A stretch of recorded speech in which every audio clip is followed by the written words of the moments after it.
these hills could talk, the economic theory they would expound upon. Ladies and gentlemen, please welcome. Ideas that could change the world. The future is not predetermined.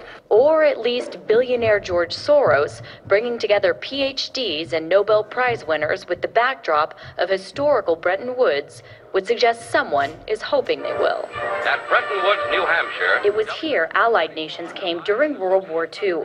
With an economic system in crisis, they came searching for stability. They formed the International Monetary Fund, the World Bank, and established the U.S. dollar as the global reserve currency. It's here that decades later, in the wake of a financial crisis, a group of influential economists and former policymakers have gotten together to try to rethink that very framework to reflect a different world. So everything that we have taken for granted for almost 2 centuries, American and European dominance, is no longer a fact. And in adjusting to that fact and cleaning up the mess of the 2008 financial crisis in the U.S. to move the country forward, critics here paint a picture of near continuous failure of U.S. policymakers to do the job. President Barack Obama's former right-hand economic man said the stimulus should have been bigger. Well, the decision was political. I mean, the judgment was we wanted to get as much fiscal stimulus as we could. Meanwhile, the Wall Street bailouts of the time and Federal Reserve reaction favored finance. They saved the big banks, but they have not really gotten our economy going again. The financial reforms passed by Washington, supposed to end too big to fail, haven't. Banks still aren't required to hold enough cash. That's just one reason critics like this former JP Morgan exec cite, putting the country on course for another disaster. Depends on what one says about crisis, but I'd have to say yes. The concentration of power in finance is greater today than it was before this crisis. And that's courtesy of the cash flow from Wall Street to politicians and lobbying, corrupting real reform and belief in the leaders tapped to make it, despite some with noble goals. I think there are others who are taking too much money from Wall Street, and they're doing what you might say, whatever the thugs want, and they are contributing to the deterioration of confidence. Deterioration coming amidst an increase in inequality in the U.S., where the top 1% are getting richer, while everyone else is lagging behind, with frustration starting to pour over into the streets, like we've seen recently with public union workers in Wisconsin. Nobel Prize-winning economist Joseph Stiglitz believes it's all sending the country in the wrong direction. That's right. And that was what was brought home so forcefully by what was happening in Wisconsin. He has high hopes the mix of thinkers and policymakers here will lead to new priorities, while others are experiencing their own crisis of confidence that new economic thinking will turn into direct action anytime soon. The more things change, the more they stay the same. Lauren Lister, RT. Iceland could be facing a political and financial crisis after voters appear to have rejected a referendum on a plan to repay debts to Britain and the Netherlands for a second time. With partial results in, the No camp had a safe lead, delivering a stinging blow to Parliament, which had overwhelmingly backed the internationally negotiated deal. The debt was incurred when IceSave, a subsidiary of Landsbanki, collapsed in late 2008, and Britain and the Netherlands compensated their nationals who lost €3.9 billion in savings. But opponents to the plan say there is no legal obligation on ordinary Icelanders to repay losses incurred by a private bank. Hello everyone, welcome to Global Government News. Today is April 12th, 2011, and I'm Darko. Welcome everyone to Global Government News. My website is GGNonline.com. That's www.ggnonline.com. I just posted a poll earlier today, and it is, how has the steady rise of inflation or devalued currency, or the increased printing of currency, which leads to the devaluation of it, affected you personally? Not much is the first option. I'm still able to buy whatever I want. The next one is a little bit. And it says I've had to change my habits somewhat, and then very much. I've had to change my purchases to mostly necessities in order to get by, and so much that I've lost my apartment, house, and I'm barely getting by. So you can check that out. I'm just going to go through my little introduction here, so please stick with me. If you have seen my videos before, this is how you can subscribe. If you put your email address in there via FeedBurner, or if you have a blogger account, you can follow me to the right there, or all the way to the bottom if you have a Facebook account. You can click on this little button right here. You can follow the blog that way, and you get notified on Facebook when my videos post. Otherwise, you can visit ddarko2012 at YouTube, and that's pretty much my channel. Okay, so we're going to start off with the economy as always in this first video. Japan's crisis, Euro's appeal take toll on dollar. Deepening fears about Japan's nuclear crisis boosted the safe haven Swiss franc and the yen and battered the low-yielding dollar. And then we have world needs new reserve currency. A prominent American economist at Stiglitz says the world needs a new global reserve currency to avert trade imbalances that are reflected in the U.S. national debt. Then Japan's Nikkei extends losses after a nuclear disaster raised to highest level. And we'll move on to the Chinese yuan. It edges down against the U.S. dollar on Tuesday. The Chinese currency, the renminbi, or the yuan on Tuesday, lost 39 basis points from Monday to 6.54 per U.S. dollar. Moving on to stocks. Stocks commodities fall in Japan as bonds gain. Stocks fell the most in a month, led by emerging markets, while commodities slid and treasuries and Swiss francs rose. It says here, as earthquakes struck Japan, U.S. shares sank on Alcoa Incorporated. Alcoa, the aluminum company of America, the same company that funded research into fluoride, which is basically just a group of toxic waste, mostly from aluminum manufacturing. That's right, they funded the research that got approved by the U.S. to put fluoride in the drinking water. So it says here the euro part gains after topping 145, for the first time in 15 months. And then we have falling commodities. Spook investors. Watchers wonder if resources are now too expensive for consumers to keep up. Stocks tumble. Global markets tumble Tuesday, dragged down by rising concerns that the high cost of raw materials is eating into tight business and household budgets and undercutting prospects for economic growth. And then we move on to commodities, and this is right around the Japanese Fukushima crisis right there in March 11th, and then it's been going up and up and up. So that's the trend. We have Brent crude is trading at $120 a barrel. It was down $3.06. And then we have natural gas. It was pretty much even. And moving down here to cocoa 27 and $28. Corn is at $1.50. It was up. And then moving down here to cotton, it was down $5.30. Wheat up $3.50. And moving down to soy, it was up $5.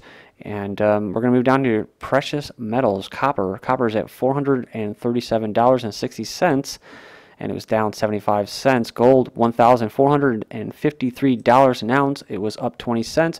And silver was up 4 cents, and it's still at $40. Okay, gold at record high. Oil climbs. We know that.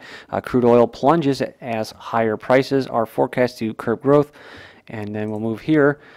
We keep covering these articles. They keep coming up. Gas prices climbing towards $5 per gallon. I've never seen this much coverage or speculation on gas prices reaching $5 ever. And so, right now we're at $4 here in Northwest Indiana. So, and it's not even that warm out. I mean, besides the spraying that they're doing that's causing the warming, we haven't even hit that mid-July oil spike. So it looks like we're going to hit that $5. It looks like my dream will come true from 3 years ago. Drivers start to cut back on gas as gas prices rise. Soaring gas prices are starting to take a toll on American drivers. Across the country, people are pumping less into the tank, and that is true, man. It is hard when you put $10 in your tank. You get kind of a look by the cash attendant. It's like, dude, what do you want me to do? I'm just putting in $10 so I get 2 gallons so I can putt around town to get my groceries, right? Reversing what had been a steady increase in demand for fuel for 5 weeks in a row, they have bought less gas than they did a year ago. And here we have global inflation, a growing concern for struggling businesses. Survey says escalating global inflation is the biggest challenge for businesses struggling to recover from the economic downturn, according to a survey of 2,300 accountants conducted in March by the Global Association of Chartered Certified Accountants. Then Fed plays down inflation. As always, speech has signaled U.S. to keep credit cheap as others tighten, and that's what they always do, keep interest rates artificially low to give the impression that there's a lot of borrowing going on when there really isn't. And it says here, Fed's Bullard says exit may miss or mixed asset sales rate hikes, and it says the U.S. Federal Reserve has yet to decide how it will eventually tighten monetary policy, and neither interest rate hikes or asset sales could lead the way, top Fed officials said on Tuesday. Okay, here we go. UK inflation rate falls to 4% in March. Then housing prices in Beijing declined in March. Then moving on, motor insurance premiums up by 40% in a year. And I only have liability, but and it's not too much. It's like $24 usually per month for Progressive, and it went up to $26 when they renewed my policy. So it actually went up, and I had no infractions or violations. It says here the cost of motor insurance has risen by a record 40%. It says in the past 12 months because of ambulance chasing lawyers and fraudulent claims, the AA has found. And it says here apartment vacancies in the U.S. fall to 3-year low as rental demand climbs. And U.S. apartment vacancies dropped to the lowest in almost 3 years in the first quarter as weak home buying market fueled demand in what is usually a slow period for rentals, according to Rice Incorporated. And we have inflation forces parents to increase rental prices for adult children. And adult children, that doesn't really make sense, which is kind of stupid because they're bashing people that live at home with their parents. And I talked about this with my friend about it, and I think it's kind of messed up to do that because we're not living in the 50s anymore where you can go get a job at the steel mill and make $50 an hour with all kinds of benefits and pension and future and that. Or you can go to university and you can actually get a diploma like me and get a damn job, right? None of that exists anymore. So this is not the same. So to call them adult children is really just an insult. And so, it could get to the point where I may have to move in with my mom, right? I hope I don't ever have to. I'm pretty much self-sufficient right now, but if the time comes, I'm not going to have, basically have too much pride to say, oh, I can't do it. You got to do what you got to do. And back in the day, man, you had grandparents, parents, children, grandchildren all living under the same roof. Now we're all fragmented out, and we can't make it on our own. And this is all by design. This is social engineering, and it's meant to basically so all of us go to the state for help instead of each other, our families and our friends. And so, yeah, so then, like people like me live in an apartment, hey, the landlord increases the rent, and other things happen, and I lose my apartment, whereas other people lose their houses and they're in dire straits, right? So and this is what you got to do. But ordinary Chinese feel the squeeze of housing prices and inflation. Same thing over there. This is all global, which means what? It's all being done by design in unison. It says here, high charges hit commercial and retail projects in Australia. Mortgages feel the rate pressure in Australia. And then we have IMF urges U.S. to solve debt crisis. Why? Because tax hikes and defense cuts in House Democrats' budget, which is a bunch of crap. They're not going to cut the defense budget, but budget plan cuts food aid and stewardship programs. That's right. Medicare and Medicaid. U.S. ups military spending despite deficit, and then we have U.S. spending deal cuts UN funding by $377 million. IMF warns U.S. to make down payment, and U.S. Federal budget cuts to hit cash-strapped city funds. It talks about the cuts may eliminate the city uses to keep homeless shelters and job training programs, but the most important part is, I'm not sure which one is which, but it's Medicare and Medicaid, and they're going to force these older people basically to have private subsidized health care instead of what they have, and then they're going to cut the health care for poor people, which I'm not sure if that's Medicaid or Medicare, but it says here China posts trade deficit in sign of rebalancing. Then U.S. trade gap narrows. Portugal enters bailout negotiations, and millions better off under carbon tax. Really, climate change minister Combet says millions of households will actually be better off under Labor's carbon tax, with billions of dollars in compensation to be made permanent. And that is just a complete lie. DHS developing plans for a government shutdown. Department of Homeland Security is hoping Congress will avoid a shutdown.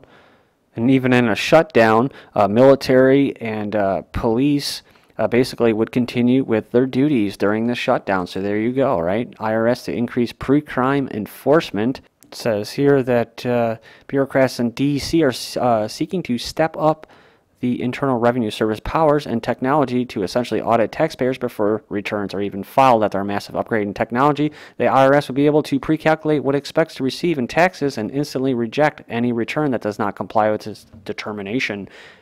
This is GGN, and I'm Darko. Thank you.